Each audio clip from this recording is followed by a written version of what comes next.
Bonjour à toutes et à tous, auditeurs de Réunion Première. Avec vous ce matin, c'est Jean-Michel Lest, aumônier militaire.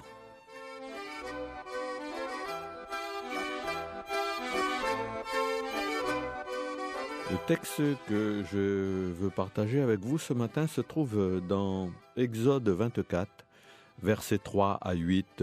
Il est écrit: Moïse vient rapporter au peuple toutes les paroles du Seigneur et toutes ses ordonnances. Tout le peuple répondit d'une seule voix: toutes ces paroles que le Seigneur a dites, nous les mettrons en pratique. Moïse écrivit toutes les paroles du Seigneur. Il se leva de bon matin et il bâtit un autel au pied de la montagne. Et il dressa 12 pierres pour les 12 tribus d'Israël.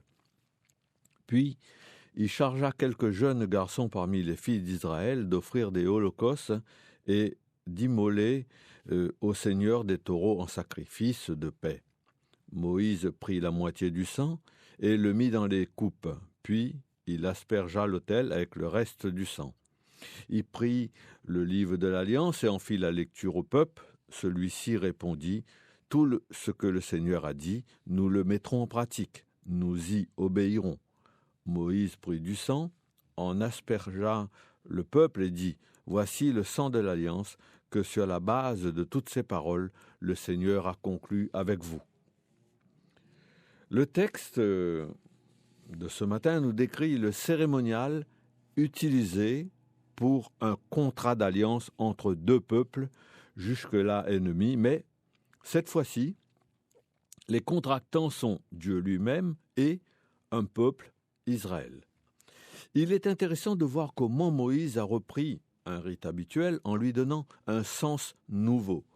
Si on lit attentivement le texte, on voit bien les deux réalités, le rite ancien et le nouveau sens donné par Moïse. Ce qui vient de la tradition ancienne, ce sont les usages des pierres dressées, de l'immolation des animaux, de l'aspersion du sang sur un autel qui représente la divinité, et aussi l'aspersion du sang sur le peuple.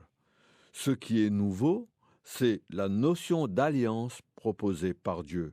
C'est le don de la foi par Dieu et l'engagement du peuple à obéir. Il y a des choses surprenantes dans ce texte qui rendent cette histoire bien éloignée de nos préoccupations. Ces usages, en effet, sont bien loin des nôtres, d'abord. Et puis, l'insistance sur le sang, c'est un langage que nous avons bien du mal à saisir.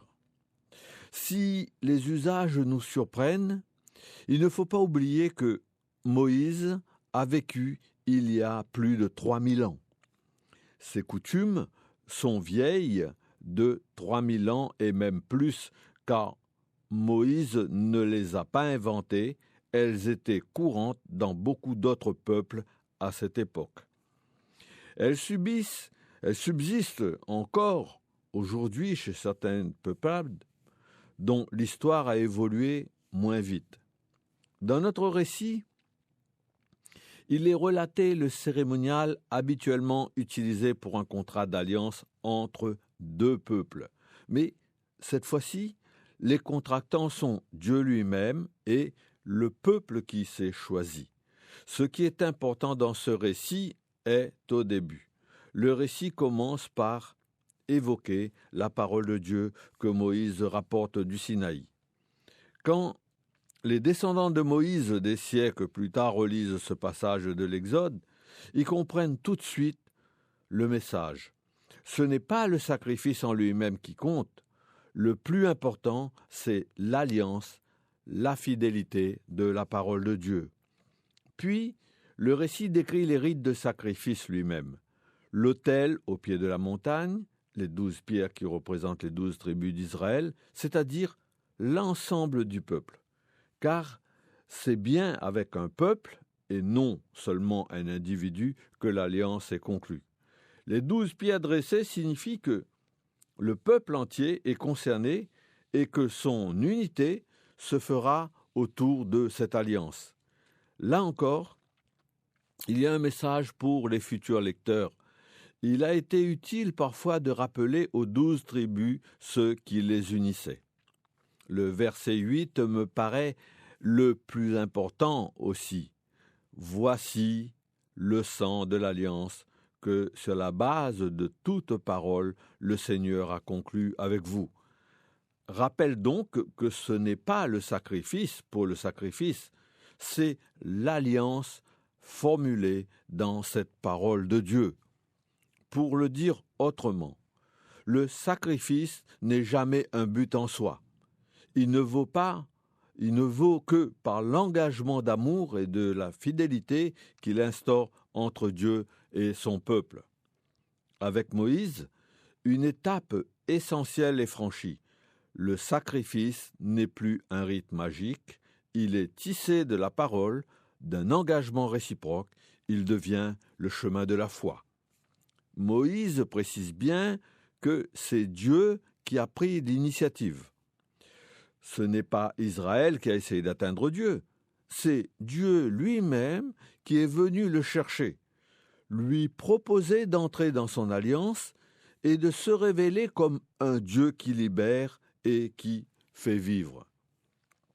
Une des particularités de la foi biblique est d'avoir compris que toute l'initiative vient de Dieu et tout ce que fait l'homme, prière, sacrifice, offrande, ne vient qu'en réponse de cet amour inconditionnel de Dieu qui est premier. Reste encore un verset troublant, c'est le verset 7, où il est écrit « Tout ce que le Seigneur a dit, nous y obéirons. » Nous ne nous y trompons pas. Ce n'est pas à Dieu que notre obéissance profite. Si Dieu nous donne sa parole, si Dieu nous donne ses commandements, c'est parce que nous ne pouvons pas trouver notre bonheur dans un certain mode de vie quand nous désobéissons à Dieu. C'est à nous que nous nous faisons du mal. C'est notre propre malheur que nous construisons. On pourrait presque dire, c'est à nous que nous devrions demander pardon. Notre faute à l'égard de Dieu, quand nous désobéissons à ses commandements, c'est de ne pas lui faire confiance pour diriger notre vie. Quand l'enfant se brûle au feu, que nous lui avons interdit d'approcher, c'est lui qui est brûlé. À notre égard, sa seule faute est de ne pas avoir écouté par manque de confiance en nous. Mais la confiance ne naît pas tout seul. L'amour filial ne peut naître qu'en réponse à un amour paternel. Avant de s'engager sur la voie de l'obéissance, le peuple a fait l'expérience très concrète de l'œuvre de Dieu en sa faveur. Le don de la loi se situe par hypothèse après la sortie d'Égypte, donc après la libération de l'esclavage. Le peuple est devenu un peuple libre grâce à l'initiative de Dieu. Il peut désormais croire que l'obéissance qui lui est demandée s'inscrit en droite ligne de cette œuvre de libération. C'est ce que Paul appelle l'obéissance de la foi. L'obéissance de la foi à laquelle nous sommes invités, c'est être des hommes libres. Ceux qui veulent bien regarder vers le sacrifié et y reconnaître le vrai visage de Dieu sont frères de notre Seigneur Jésus-Christ. Ils connaissent tel qu'il est vraiment le Dieu de tendresse et à leur tour, ils peuvent vivre dans la tendresse et la pitié. Finalement, c'est cela, être libre. Voici la vie nouvelle à laquelle nous sommes appelés. Avec vous ce matin, c'était Jean-Michel Lest de l'Église protestante de La Réunion et aumônier des forces armées dans la zone sud de l'océan Indien.